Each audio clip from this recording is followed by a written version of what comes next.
It's January 21st, 2025, and this is Sketchworks NewsBrake. The news stops here. I'm Brian Troxel, and I didn't get any last-minute pardons because the only thing I'm guilty of is stealing your heart. This week has been a perfect storm, a convergence of important events all happening at almost the exact same time. Martin Luther King Day, Donald Trump's inauguration, a ceasefire in Gaza, the LA wildfires, an actual storm. So many things happening, but we start with the obvious top story. The Washington Commanders are going to the NFC Championship game for the first time in 33 years. I was 22 the last time that happened. They stomped all over the top-seeded Detroit Lions 45-31 and will now face the Philadelphia Eagles for the third time this season with a trip to the Super Bowl on the line. What more can you say about Jaden Daniels, huh? Absolutely nothing phases this guy. Dropping dimes downfield so accurately, you don't even need to see them to catch them. Eluding defenders, picking up pretty much every fourth down the Commanders go for. These two playoff wins this season are two middle fingers to Dan Snyder, the worst sports owner in recent memory who buggered this franchise into the mud for over 2 decades. Good riddance. The Cardiac Commanders have now won 7 in a row, with 5 of those won on the very last play of the game, and we are playing with house money at this point. It also didn't hurt that the Lions turned the ball over 16 times. And that's the story that everybody's talking about.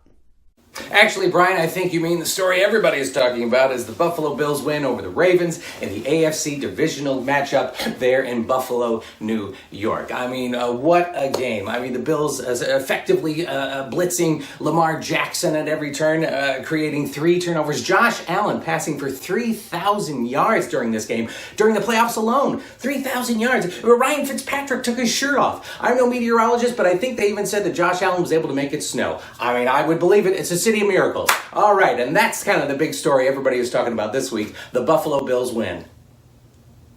And now I guess on to all that other stuff that happened this week. On Monday, Donald Trump became the first convicted felon and the first cast member of Home Alone 2 Lost in New York to be sworn in as president for a second non-consecutive term. In a sign of what's to come, President Trump's inauguration began with readings from his book, The Art of the Deal, a choose-your-own-adventure book with most of the pages ripped out, and the Necronomicon. As the Bidens welcomed the Trumps into the White House, outgoing President Joe Biden greeted incoming President Donald Trump with, "Welcome home." And while many focused on the graciousness of those 2 words between rivals, they missed the fact that, "We found Carmen Sandiego! Look, there she is! Man! After all this time." Well, mystery solved. Just as Trump did for him, Joe Biden wrote a letter to the incoming president, a presidential tradition started by Ronald Reagan in January 1989. I was 19 then. In what may become a new tradition, Biden's son Hunter left a letter to incoming presidential son Donald Jr.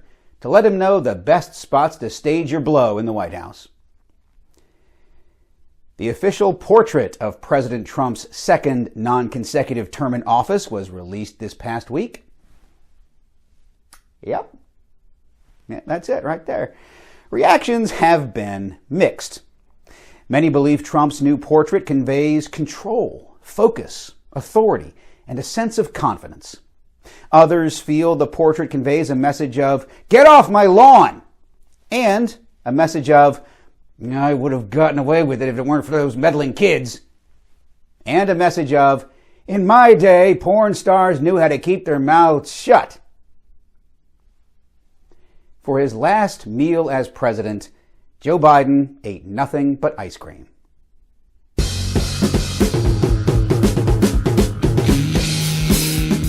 Now, former President Biden pardoned several family members in the last remaining hours of his presidency.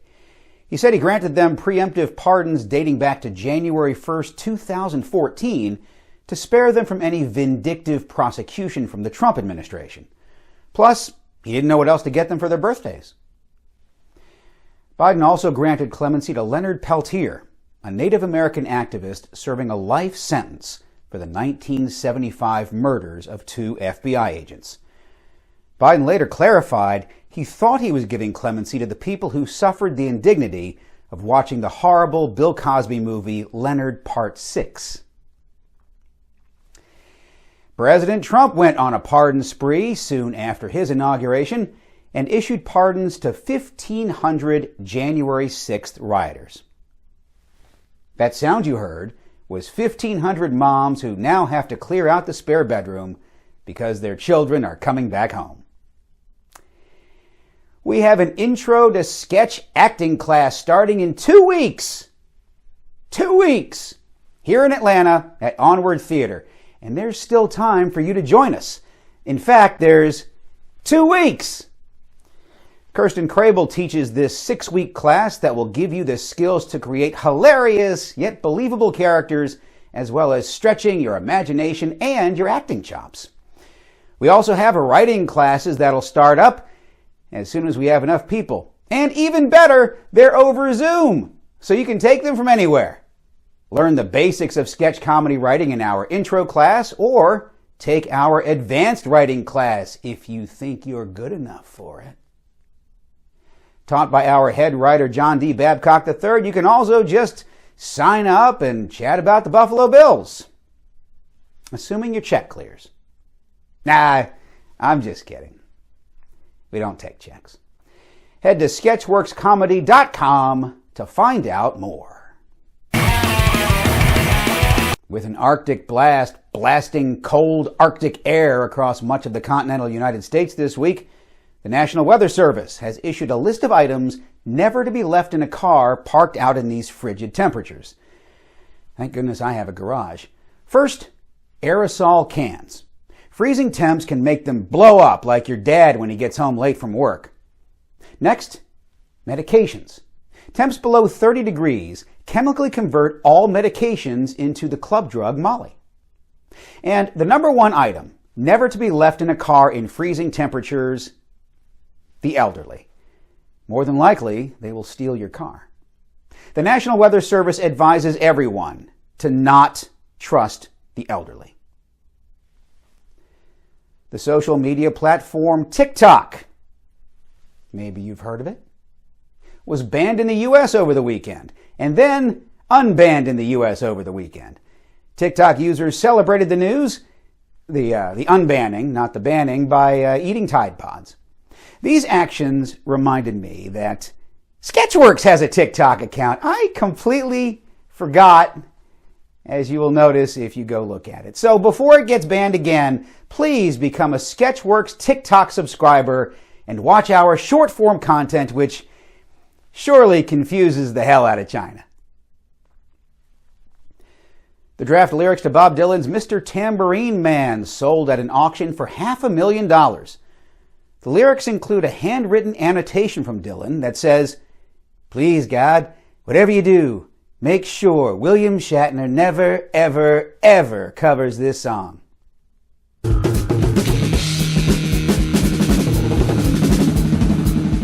Ohio Lieutenant Governor John Husted has been tapped to replace Vice President J.D. Vance in the Senate, a seat Husted has promised to give back when Vance is inevitably fired by Trump for disagreeing with him about some idiotic Trump initiative.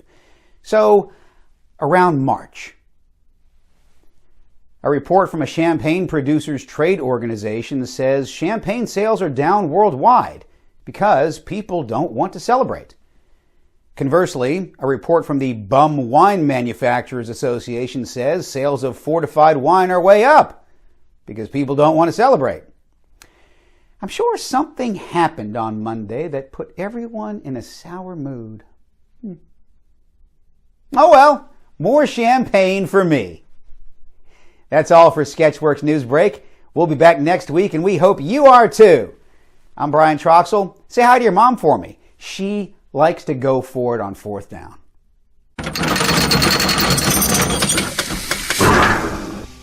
you have any further commentary for us?